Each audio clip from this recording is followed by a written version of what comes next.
Muy buenas, estamos aquí una semana más en las entrevistas de Hagan Lío, pues en un entorno privilegiado. Estamos aquí en el Salón de Cine del Colegio Romano de la Santa Cruz y también una semana muy cinéfila, la semana de los Oscars. Yo creo que de cajón de lo que vamos a hablar con Pablo Alzola. Él es profesor de estética en la Universidad Rey Juan Carlos de Madrid y experto en cine. Entonces hemos aprovechado su estancia por aquí, por Roma, que ya nos contará qué está haciendo, para hablar precisamente sobre el mundo de cine y una de sus especialidades es esa relación que tiene con Dios, con la teología, ¿no? O sea, las referencias de Dios en el cine. Pues Pablo, muy buenas y muchas gracias por aceptar la entrevista. Nada, muchas gracias Ramón por invitarme. Oye, ha sido una pasada que nos podamos ver aquí en Roma después de bastantes años. Sí. ¿Qué haces aquí? Pues estoy aquí en Roma, pues realmente porque me apetecía venir. Yo soy profesor universitario. Apetece bastante venir de vez en cuando. Sí, la verdad es que... Pues soy profesor universitario en Madrid, en la Universidad Rey Juan Carlos, como has dicho.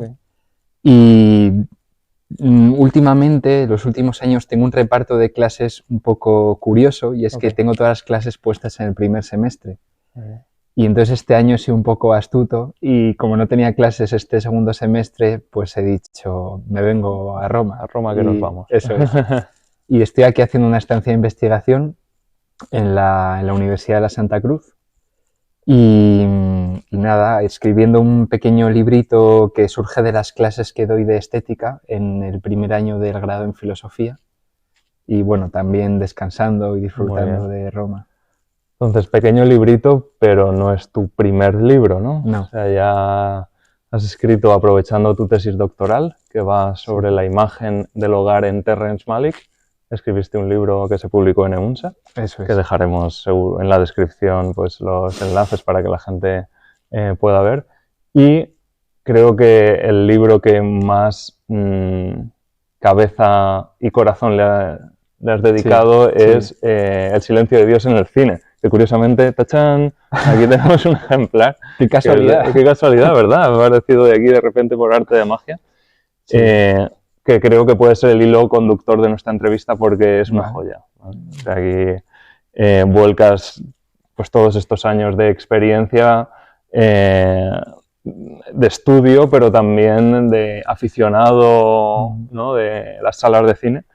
Y luego el título pues es muy paradójico, ¿no? El silencio de Dios en el cine. Está presente, no está presente, está presente pero de alguna manera silenciosa, ¿no? O sea, creo que puede ser como el tema central de la entrevista. Pero claro, semana de los Oscars, ¿no? Algo tenemos que comentar sobre esto. Algo hay que decir. El gran triunfador ha sido Nolan con Oppenheimer. ¿Has podido ver algo? ¿Qué te parece? ¿Por dónde va el rumbo del cine así más comercial, más del gran público? Pues, a ver, yo no soy crítico de cine, ¿no? Entonces, así como otros amigos míos que se dedican a la crítica de cine tienen una visión muy detallada, ¿no?, del panorama del último año. Yo he visto un poco lo que he podido, me encanta ver cine y intento estar actualizado, pero hago lo que puedo. Y de los Oscar no vi la ceremonia, sí que me la contaron algunos que la habían visto, con el baile de Ryan Gosling, ¿no?, que debió ser muy, muy bueno. Simpático, sí. Muy simpático. Y de las películas, pues efectivamente Oppenheimer, yo recuerdo que la vi en verano en el cine. Es una buena película, es una película, sí, que reúne también muchas características para ser premiada, me parece. Que también es una buena película porque parte de un libro muy bueno, El Prometeo Americano, que le dieron el premio Pulitzer. Y sí, yo no soy muy de Nolan, he de decir. Hay algunas películas como más suyas, con un rasgo más identitario de Nolan, tipo Origen o Tenet, que me cuestan un poco, especialmente Tenet. La segunda vez fue peor que la primera. Yo creo que Tenet ahí se le fue un poco la mano con el tema de las complejidades, tiempo. ¿no? Sí. Pero bueno, Nolan es un tipo interesante y Oppenheimer me parece una película, sí, muy interesante. El personaje pues está muy bien, ¿no? Cillian Murphy hace un papel muy bueno. Quizá, no lo sé, desde mi opinión, se podría haber ahondado un poco más en el conflicto moral, ¿no? En el dilema interior del personaje. Creo que la película lo esboza un poco, pero no profundiza mucho. Pero es una película que fluye muy bien a pesar de la duración, que se desarrolla en lugares pequeños, ¿no? En despachos, aulas, habitaciones, Sí. y sin embargo tienes la sensación de que estás viendo una historia épica, y eso es difícil de conseguir, ¿no? Y creo que la película lo consigue. Y en cuanto a las demás, pues sí que ha habido algunas que no he visto. De las que son más pequeñas, La zona de interés me parece muy interesante, valga la redundancia. Pero que hace un lenguaje, perdón, hace un uso del lenguaje cinematográfico muy cuidado, muy pensado, muy logrado, muy bien, muy interesante. También quería destacar, aunque no ha sido premiada, la de Vidas pasadas, esta película medio coreana, medio estadounidense.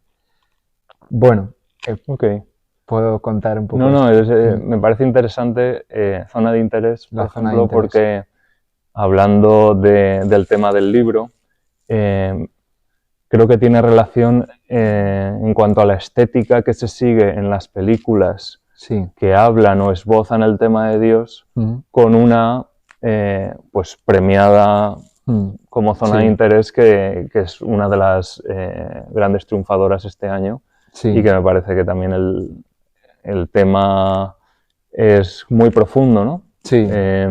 Entonces, la relación Dios-cine, creo que es uno de tus temas que te interesa. ¿Cómo está actualmente? Digamos, ahí se puede decir que hay un olvido de Dios en el cine. Hay momentos que sí, que hay una relación estrecha. Estamos en un tira y afloja. Pues, a ver, sobre esto se podrían decir muchas cosas, y también creo que algo se ha escrito, ¿no? Además de este libro. Pero bueno, la relación entre Dios y el cine, o sea, en tanto que el cine puede plantear, ¿no? O sugerir, o incluso a veces imponer, ¿no? Que las películas que quizá no son las mejores, ¿no? Imponen ideas sobre Dios, pero eso ha estado ahí desde siempre, ¿no? Desde películas de cine mudo, ¿no? Pensemos en Juana de Arco, ¿no? De Dreyer, que aparece mencionada en el libro varias veces.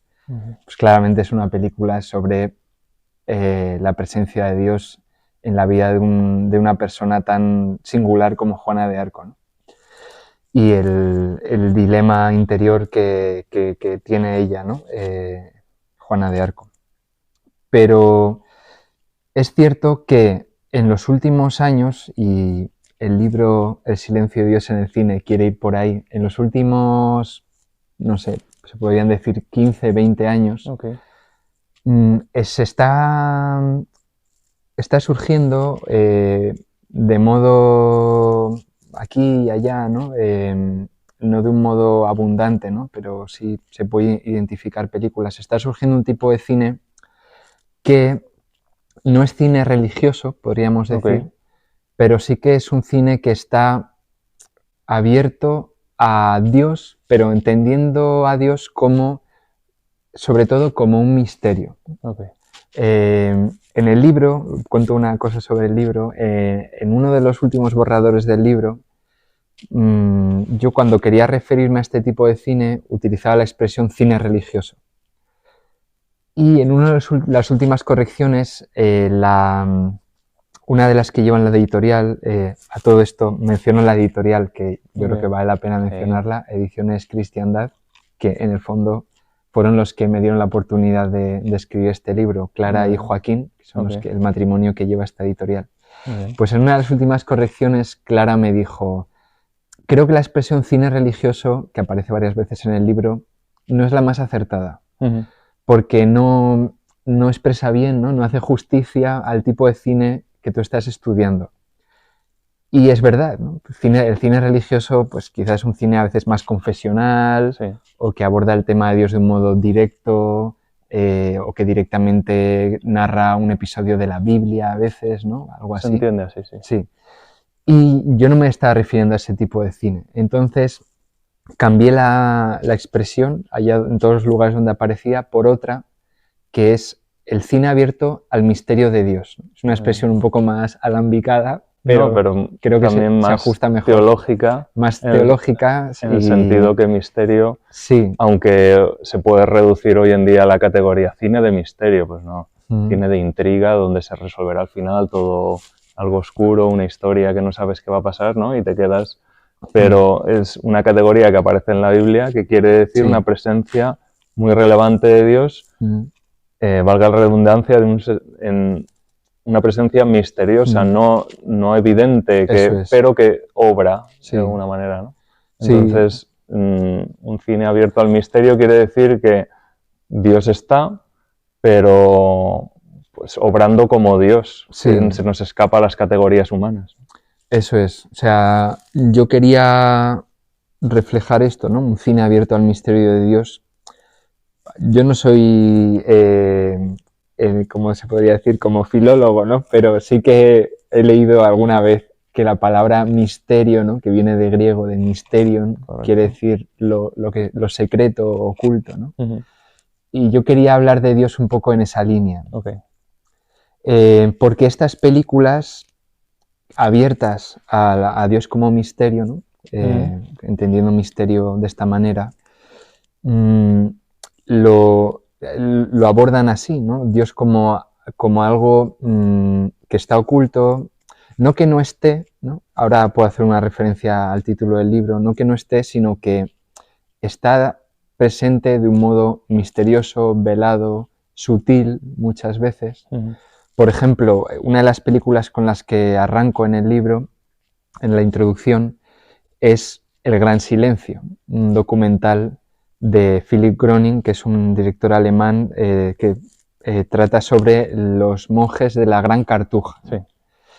Y en la película hay una serie de citas de la Biblia que se van repitiendo de modo casi rítmico, y una de las que se repiten, que es no sé si es del segundo libro de los Reyes, es la de que Elías no descubrió a Dios en el trueno, en la tormenta, en el fuego, sino en la suave brisa, en la traducción alemana, en el gran silencio, ¿no? O en la gran calma, ¿no? En el alemán se llama Die große Stille, ¿no? La gran calma, el gran silencio. Pues por aquí va, ¿no? Esta idea de Dios como un misterio. Y el título va por ahí. O sea que cuando leemos esto no quiere decir que vamos a encontrar un elenco de películas que no hablen nada de Dios, sino que hablen de él, pero de una forma velada, de una forma misteriosa, sí. ¿no? Sí. Muy interesante. Yo creo que también es un punto de enganche con gente que está buscando, ¿no? Totalmente. O sea, cuando yo escribía el libro, creo que, bueno, cuando alguien escribe, creo que un ejercicio muy bueno es pensar a qué lector te estás dirigiendo, ¿no? ¿Cuál es el lector, al menos al que te gustaría dirigir? Me parece fundamental. Sí, fundamental. Si no escribes para ti mismo, porque si no... y te entiendes tú mismo. Eso solo. Es. Pero aunque solo sea... no, lo voy a escribir porque lo va a leer mi madre y a ver si lo entiende, ¿no? Lo voy a escribir de tal manera que se entienda, ¿no? Pues en el caso de este libro, yo pensaba, me encantaría que el lector ideal de este libro fuese alguien con gran interés por el cine, no necesariamente un experto en cine, pero con gran interés por el cine, y que sea una persona que no tenga fe, ¿no? Pero que sí que esté abierta a eso, ¿no? Que tenga también un cierto interés por ello. Pero a ese perfil quería dirigirme yo sobre todo. Bueno, luego creo que también lo pueden leer cualquier tipo de personas este libro y está pensado para que tenga esa entrada amplia. Pero mi lector ideal era ese porque intento abordar a Dios no tanto afirmando cosas sobre él como incidiendo en esa parte de misterio, de los límites humanos frente al misterio de Dios. lo que tradicionalmente en teología, que yo solo soy un aficionado, se llama la teología negativa, ¿no? O técnicamente la teología apofática. Okay.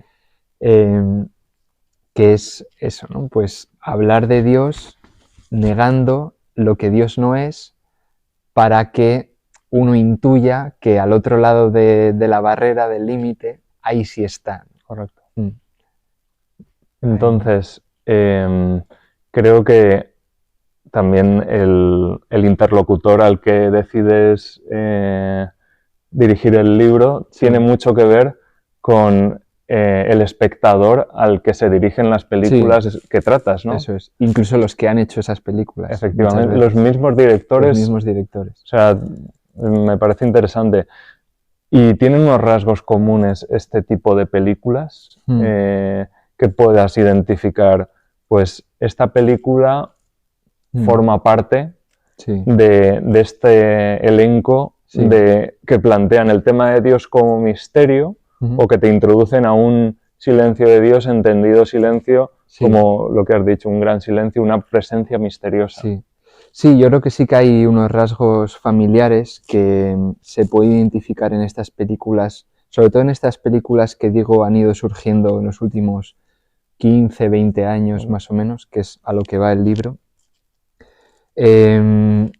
Por ejemplo, un rasgo que comparten casi todas es el ritmo tranquilo, ¿no? El ritmo pausado, porque para entrar en sintonía con estas cuestiones y con estas preguntas hay que pararse, ¿no? Me viene a la cabeza un profesor que tenía en la Universidad de Filosofía, en concreto, que nos daba la asignatura de Teodicea, o sea, de Teología Natural, Ángel Luis González, de la Universidad de Navarra, que decía, señores, no olviden que para pensar hay que pararse a pensar, ¿no? O sea, que no basta con pensar, hay que pararse a pensar. Pues creo que este cine tiene esa invitación a pararse, ¿no? Porque es un ritmo tranquilo, pausado muchas veces, a veces quizá en exceso y juega con ese estiramiento del tiempo, pero es para que el espectador entre en otra actitud, ¿no? Como en otro estado de ánimo que le permita contemplar, preguntarse, intuir, entrar en ese estado de ánimo adecuado para que las preguntas y las sugerencias, ¿no? Calen bien.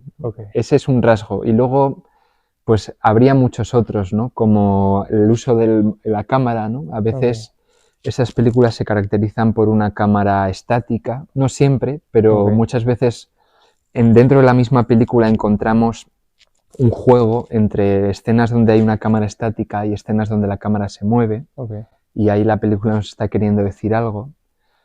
Pongo un ejemplo, ¿no? Por no hablar en abstracto, ¿no? Una película muy buena es la película Ida, una película polaca de 2013, que prácticamente todavía se desarrolla con una cámara estática, a veces con planos muy, muy amplios, y al final de la película la cámara empieza a moverse, empieza como a temblar, como si fuera una cámara al hombro. Claramente eso nos quiere decir algo sobre la historia, sobre la protagonista, ¿no? Claramente, ¿no? Bueno, y luego habría otros rasgos como el uso de la música y el contraste entre música y silencio, también el uso de imágenes que sugieren cosas, ¿no? A modo de metáforas, símbolos incluso, el montaje, bueno, no sé. O sea que comúnmente, si dividimos las películas así a grandes rasgos en películas de acción donde uno va a descansar, se podría decir, o a no pensar, y otras algo más intelectuales donde el espectador tiene que poner de su parte, tiene que implicarse, tiene que dar vueltas a esto que está pasando porque te abre puertas y te invita a entrar. Estaríamos dentro de esa de ese tipo de películas, o sea, películas no de palomitas, pipas y demás, sino de ritmo más tranquilo. Terrence Malick se puede decir que es uno de los directores más conocidos, por lo menos, que trata este tipo de temas y con este lenguaje. Bueno, Malick es un director que a pesar de que ha hecho poco cine, aunque sí que hubo un periodo en el que hizo unas cuantas muy seguidas, ¿no? Entre el 2012 y el 2011 y 2017, que hizo 4, si no recuerdo mal. Pero a pesar de que ha hecho pocas, en total creo que son 9 largometrajes hasta ahora, Malick pertenece a este grupo, ¿no? A esta familia y a la vez no, me parece, ¿no? También no porque no comparta rasgos, ¿no? Con esta familia, sino porque tiene una originalidad tan grande que se sale, ¿no? Se sale de la su propia categoría, sí, digamos. Es como... Es Malick. Es Malick, sí. Todo el cine de Malick yo creo que lo podríamos entender desde el comienzo, ¿no? Desde Malas Tierras hasta la última que se ha estrenado, Vida Oculta. Si las vemos todas seguidas, vemos que hay una progresión en el uso del lenguaje, como Malick está ejercitándose en una búsqueda de un lenguaje que a él le sirva para hablar de lo que quiere hablar o para sugerir lo que quiere sugerir, ¿no? Y de algún modo la semilla de todo eso ya está en la primera película, ¿no? En Malas Tierras. Y a medida que avanzamos, sobre todo a partir de El Nuevo Mundo, El Árbol de la Vida, quizá El Árbol de la Vida es un punto de inflexión bastante grande, ya ese lenguaje ha cuajado, ¿no? Ha cuajado bastante. Y ya Malick puede moverse con más soltura, por así decir, para hablar de lo que quiere hablar. Quizá por esa razón, después del Árbol de la Vida, vinieron a chorro las películas, ¿no? Vino To The Wonder, Night of Cups, Song to Song y luego Vida Oculta, ¿no? Que es un poco más convencional Vida Oculta dentro de que es Malick, pero es el lenguaje de Malick, ¿no? Y es un lenguaje que tiene rasgos tan característicos como el movimiento de la cámara, como el uso de la voz en off, el uso del montaje, el uso de la música. Malick selecciona mucho la música, normalmente combina música compuesta para la película y luego mucha música que ya existe previamente. El modo de dirigir a los actores, dando mucho pie a la improvisación. Ahí hay una serie de rasgos que Malick ha ido consolidando y que lo convierte en un director único y al que luego estas películas, que pertenecen a la familia esta de la que estamos hablando, se han querido parecer, ¿no? Porque a veces coges películas como, por ejemplo, en el libro aparece Nomadland, por ejemplo. Nomadland tiene rasgos que beben de Malick, lo dice la propia directora en las entrevistas, ¿no? Chloe Zhao. O una peli que también menciono aquí sobre Van Gogh, que se llama Van Gogh a las puertas de la eternidad. Tiene rasgos que claramente son de Malick y lo dicen el director de fotografía en las entrevistas. Entonces Malick es como un buque insignia, ¿no? Y al que siguen otros barcos, ¿no? Pero digamos que tiene una fuerza propia, ¿no? Ha creado su lenguaje propio, sus categorías propias. Creo que sí. Y está influyendo mucho. Eso es. Entonces, ¿se puede decir que estamos en un momento optimista de cara a presentar a Dios entendido no como películas religiosas? O sea, Chosen está muy bien, os animamos a verla, pero es algo explícito que quiere presentar la figura de Cristo. Esto no es lo mismo. No, no es lo mismo. Pero por lo que dices, desde hace 20, desde los 2000, hay una línea... Renacimiento. Un renacimiento. Sí, en cierto modo sí. Esto no sale, también hay que decir, esto no sale de la nada, ¿no? Y en el libro, si a alguien le interesa, ¿no? Y seguro que sí. Leerlo, ahí estamos. En cada capítulo he intentado ver de dónde viene eso, ¿no? Y es verdad que en el cine hay una serie de directores de los años 40, 50, 60 en adelante, como pueden ser pues Ingmar Bergman, Robert Bresson, Dreyer, Rossellini, Tarkovsky, Wim Wenders, otros, que ya iban en esta línea, ¿no? Y estas películas miran a esos directores y cogen el testigo, ¿no? Cogen el testigo, pero sí que hay un cierto florecimiento, me parece, de este cine que lo que comparte sobre todo es el lenguaje, ¿no? Este lenguaje estos rasgos estilísticos de los que estaba hablando, y los temas también, son películas que están abiertas a Dios, pero muchas veces a Dios no en un sentido demasiado concreto, ¿no? Muchas veces no es, por ejemplo, muchas veces no es el Dios cristiano, muchas veces sí, o muchas veces no es el Dios de la Biblia, muchas veces sí.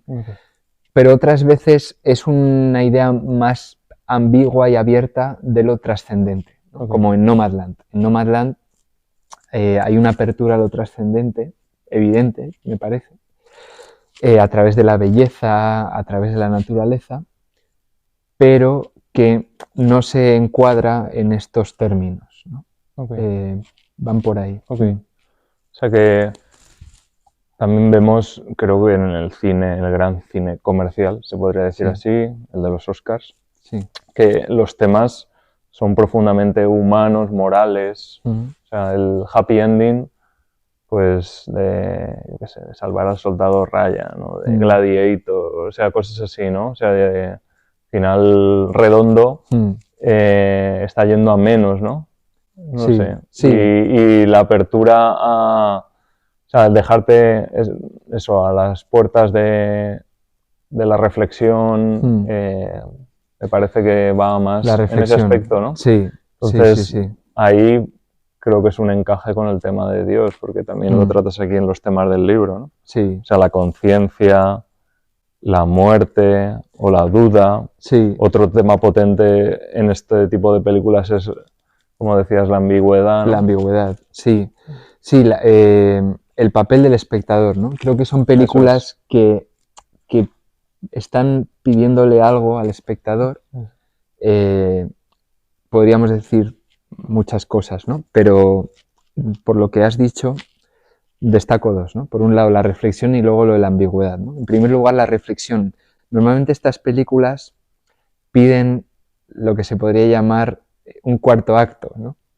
Como los tres actos, pero el cuarto ocurre cuando la película ha acabado, ¿no? Eso lo contaba muy bien el director de La Duda, la película de La Duda, muy buena, que es John Patrick Shanley, que también es dramaturgo, es escritor de teatro, y él hace la película a partir de su obra de teatro, ¿no? Ya existía esa obra de teatro.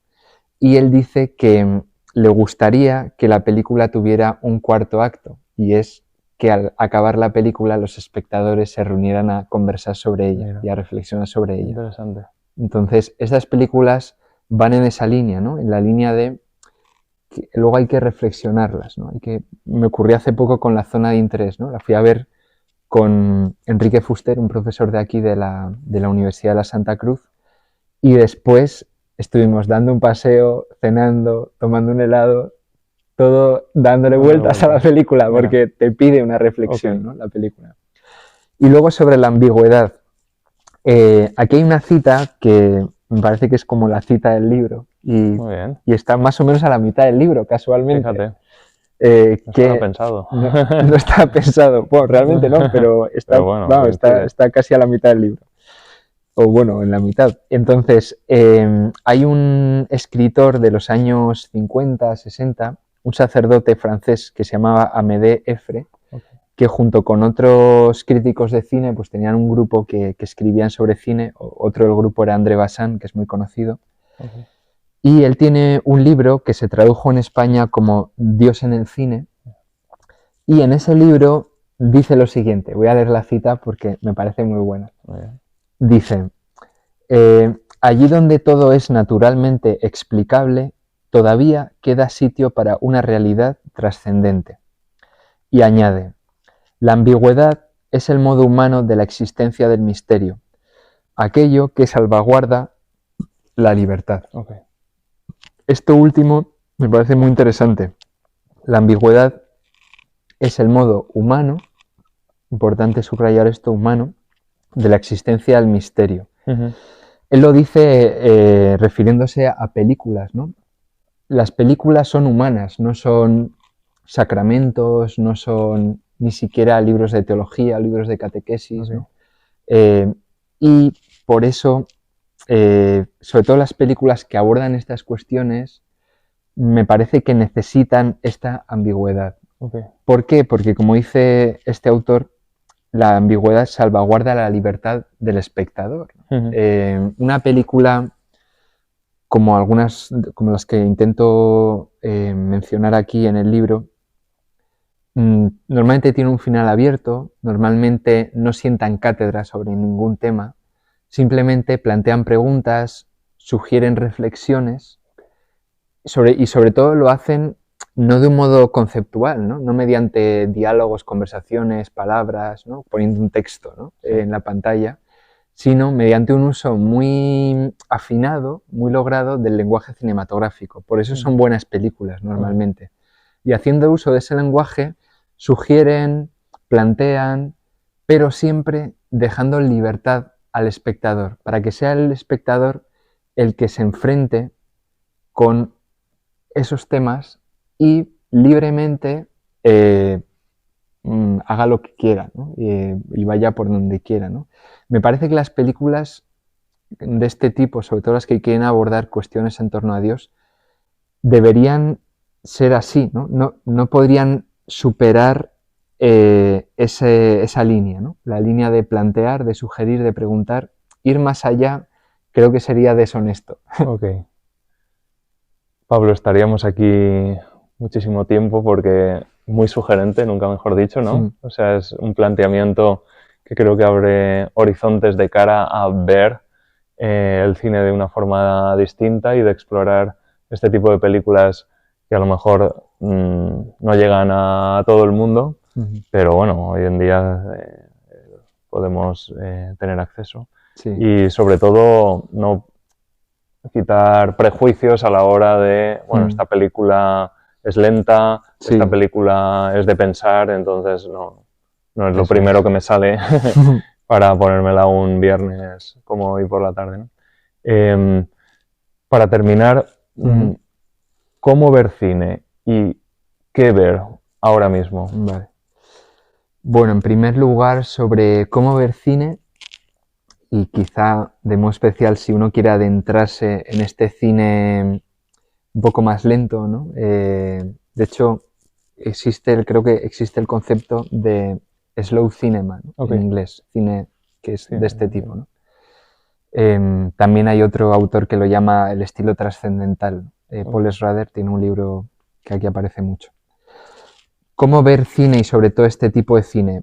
Bueno, en primer lugar creo que es bueno contar con amigos, compañeros de viaje, ¿no? En este viaje tranquilo pero incierto, ¿no? hacia este territorio. Creo que es bueno, quizá no siempre es posible quedar con ellos para ver las películas, que de vez en cuando es bueno hacerlo, pero en cualquier caso poder conversar con ellos para reflexionar, ¿no? Que es lo que piden estas películas, para hacer una reflexión compartida, porque hay veces que uno ha visto cosas que el otro no ha visto y al revés, ¿no? Y con la literatura. Eso es, ¿no? Entonces, la conversación es un complemento fundamental de estas películas, ¿no? La conversación con amigos, ¿no? Y cómo esa conversación se enriquece, además, no solo de las películas, sino de la propia vida, ¿no? De cada uno, de los propios intereses, de la literatura, de las ideas de cada uno, las creencias, otro tipo de arte, de todo, ¿no? Ahí se puede crear una conversación buenísima.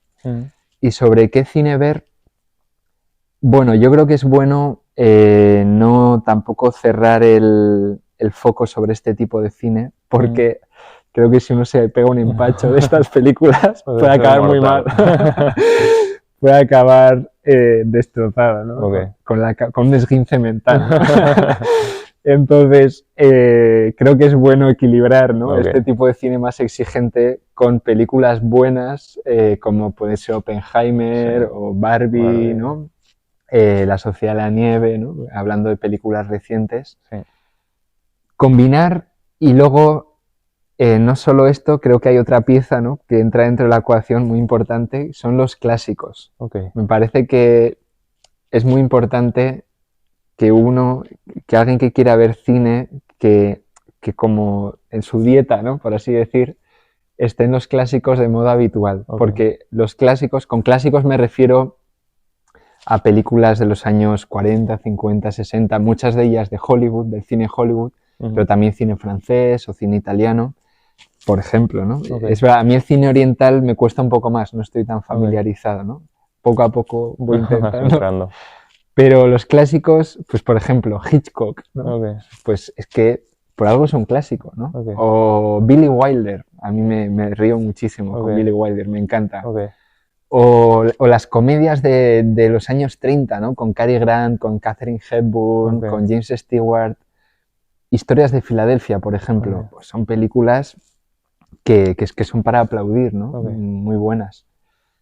Bueno, pues un poco esa combinación. Nos has presentado un muy buen menú de cine para poner en práctica y yo creo que sí, que son sugerencias que valen la pena, ¿no? Porque uno a lo mejor al principio le cuesta entrar en esa dinámica, pero a lo largo del tiempo se da cuenta que educa el gusto también para el cine y no se enfoca siempre en ver lo mismo, ¿no? Es como comer siempre del mismo producto. Comer pues siempre hamburguesa. Siempre hamburguesa, pues muy bien.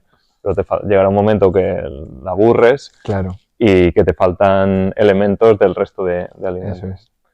Bueno, Pablo, muchísimas gracias, a ti. por la conversación. Encantado. Has sugerido tanto que podríamos pues, poner en práctica. Podemos enchufar ya aquí una película, por ejemplo.